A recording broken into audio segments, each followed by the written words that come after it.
Mains ర్యాంకుల గల్లంతు వివాదానికి ఎట్టకేలకు full stop పెట్టింది తెలంగాణ విద్యాశాఖ. సిబిఎస్ఈకి తెలంగాణ విద్యార్థుల మార్కుల వివరాలు సకాలంలో చేరకపోవడంతో వందలాది మంది ఆందోళన చెందారు. విద్యాశాఖ వైపు నుంచి జరిగిన నిర్లక్ష్యాన్ని గుర్తించిన సర్కార్ చివరి నిమిషంలో సమస్యను పరిష్కరించేందుకు పరుగులు పెట్టింది. విద్యార్థులకు వెబ్ ఆప్షన్స్ మొదలయ్యాక ఢిల్లీ వెళ్లిన అధికారులు సెంట్రల్ బోర్డుతో చర్చలు జరిపారు.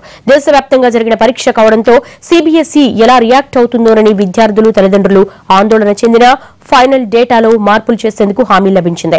4-5 తేదీల్లో విద్యార్థులు వెబ్ ఆప్షన్స్ ఎంచుకోవచ్చని మంత్రి కడియం శ్రీహరి ప్రకటించారు. సీట్ల కేటాయింపు పూర్తయిన తర్వాత బాధ్యులపై చర్యలు తీసుకుంటామన్నారు. 1188 మంది విద్యార్థుల యొక్క డేటా మిస్ అయింది.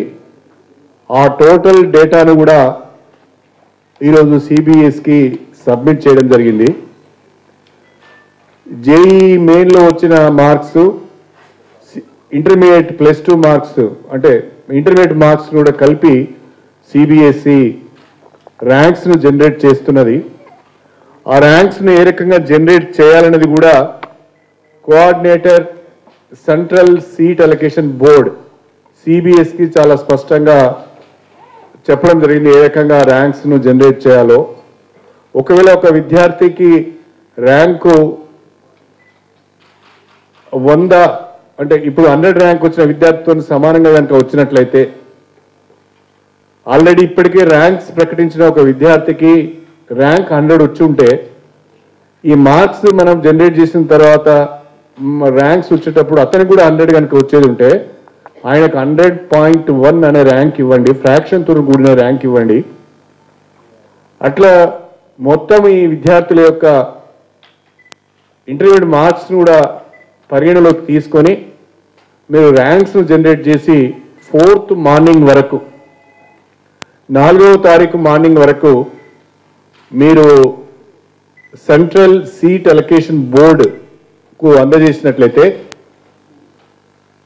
5th జూలై వరకు కూడా విద్యార్థులకు చాయిస్ ఫిల్లింగ్ అవకాశం ఉన్నది. కాబట్టి first round of seat allocation 7th జూలైకి అవుతుంది. కాబట్టి ఏ రకమైన ఇబ్బంది లేకుండా ఈ విద్యార్థులందరికీ కూడా మేము సీట్లు అలొకేట్ చేస్తాము, సమస్య ఏమి ఉండదు అని చెప్పి స్పష్టమైన హామీ వారు ఇవ్వడము జరిగింది.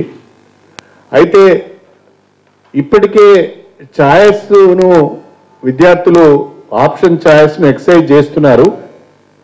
ర్యాంక్స్ రాలేదు కాబట్టి ఛాయిస్ ఎక్సైజ్ చేయడానికి వీలు కాదు. తెలంగాణ విద్యార్థులందరికీ నేను విజ్ఞప్తి చేసేది ఏంటంటే 4th and 5th 2 days మీరు ఆప్షన్స్ ఎక్సైజ్ చేసుకోవడానికి అవకాశం ఉంటుంది. 4వ తారీఖు మార్నింగ్ ఈ సిబిఎస్ఈ ర్యాంక్స్ ప్రకటించిన తర్వాత అవన్నీ కూడా వెబ్సైట్లో పెడతారు. ఆ వెబ్సైట్లో పెట్టిన ర్యాంకుల ఆధారంగా మీరు 4th and 5th 2 days కూడా మీ యొక్క ఆప్షన్స్ను ఎక్సైజ్ చేసుకోవచ్చు. ఫస్ట్ రౌండ్ ఆఫ్ కౌన్సిలింగ్లోనే మీ ఎలిజిబిలిటీని బట్టి మీకు సీట్ వస్తుంది. దయచేసి ఈ యొక్క చిన్న మార్పును గమనించవలసిందిగా నేను విద్యార్థులందరినీ కోరుతున్నాను.